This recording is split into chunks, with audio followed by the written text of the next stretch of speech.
Grief is an interesting thing.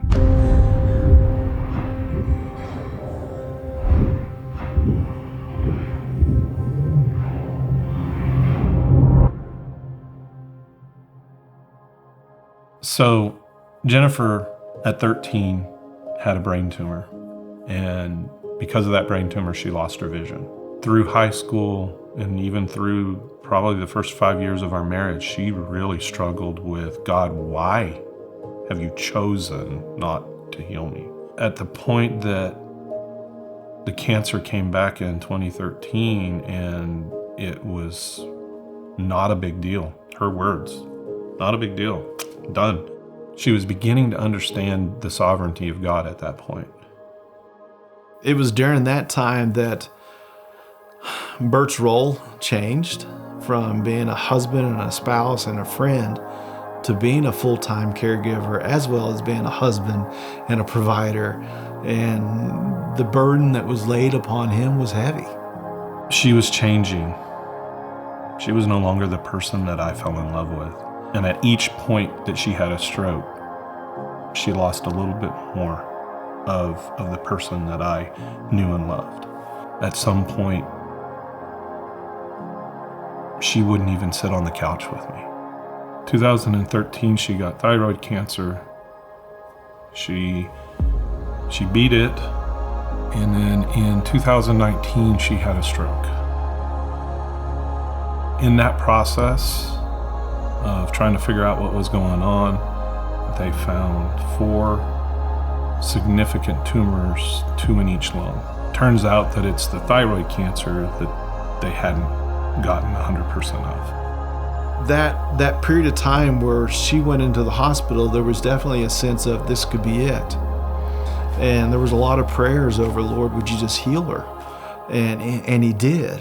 By going into the hospital, they found not only the strokes, but that's also when they found the first nodes of cancer. And so they were able to immediately treat it in the next few months. And then within 3 months after Christmas, Jennifer was declared cancer-free.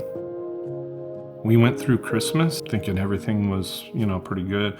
Obviously, the strokes had taken their toll, so there was some mobility and other issues that she was dealing with, but things seemed to be stable. We went in for a follow-up scan, and there were 4 more tumors that hadn't been on any previous scans. So they did another high-resolution scan, and the cancer was just coming back. She made the decision that she would rather embrace what little time she had left and enjoy it rather than be sick. She literally served on the prayer team the Sunday before she passed away.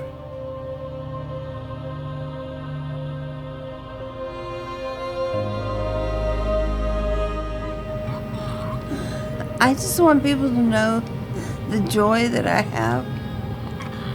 But it's because you're suffering. Doesn't mean God isn't there.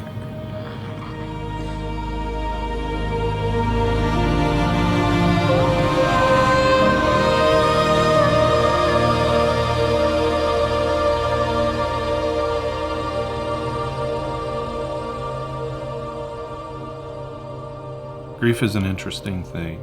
A lot of people would think that grief starts at the point that somebody dies. We began to realize something was going wrong probably as early as 2013. If God had taken her in 2019, I have no idea where I'd be. He gave us 18 more months where